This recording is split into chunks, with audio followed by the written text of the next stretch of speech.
Hi, I'm Becca, and I'm here to help you become more organized, strategic, and intentional in your life and career and overcome the challenges you face so that you can live with a greater sense of hope, direction, and purpose. And today I want to teach you a technique that can help you cut through the overwhelm and create an action plan that will move you forward. One of the reasons things feel so overwhelming is that so much is stuck in our heads. So all of our thoughts and feelings and ideas and doubts and stresses and worries are all tangled in our brains. And half the time we don't even know what we think or feel or what we should be spending our time on. And of course that feels overwhelming.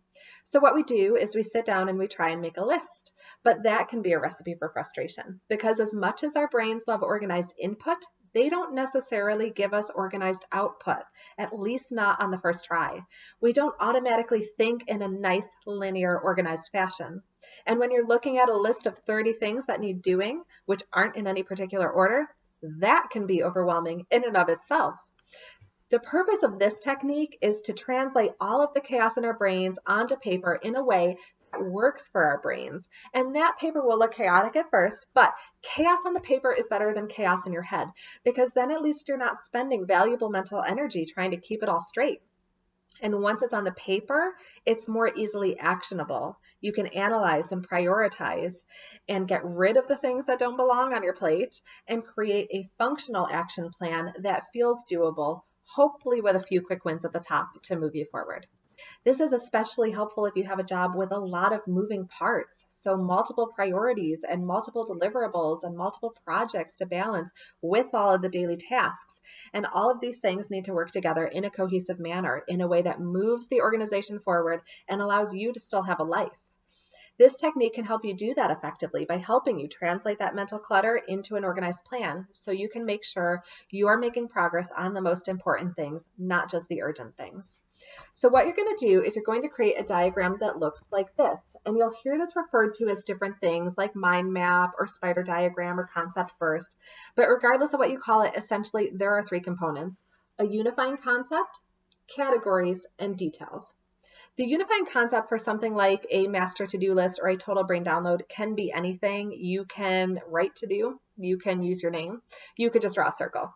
It becomes way more important if you're doing this with other people and there's a scope you want to honor. So for example, if you're talking about a specific project, the unifying concept can help focus that discussion.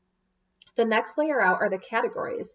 So for something like a master to-do list, you could have a separate category for each project you're working on. You could have categories for your daily, weekly, and monthly recurring tasks. You could have a category for your team or even for each team member, a category for yourself, a category for your family, anything that makes sense to you. And you don't need to think of all of them in the beginning. You can add them as they come to you. Mine looks nice and neat because it's only a sample. Yours does not need to look neat. Feel free to add categories or even add paper anytime you need. So if you are looking at a specific project, potential categories could be things like who, what, where, when, why, how. I like to say these are the basis of reality. So if you have an idea that you want to bring into reality, which is essentially what a project is, these are the things to be thinking about. And they tend to be a pretty good start for a project plan. The last layer out are the details, and these are the action items. These are the tasks that need doing, the questions that need answering, or even just things to remember. And the beautiful thing about this is that you can easily fly around this paper as things come to you. So your tasks are associated with the right categories and everything is right in front of you. The problem with going straight to a list, even if you use an electronic format that lets you sort and organize, is that any scrolling or searching or inserting lines interrupts your flow. The goal here is to stay in a state of flow and let everything come so that you can write it down. When you're done, everything is at least roughly categorized, and then you can start to make decisions. What are the important things here? What will make the most impact? What's the priority? Are there any quick wins? Are there things that don't belong on your plate that you could delegate or move back to the appropriate owner? And from here, you can refine your categories and your action items and move them over to your calendar in a prioritized, organized manner. You can cross them off on your original list as you do, and when everything is crossed off, you know you're ready to go.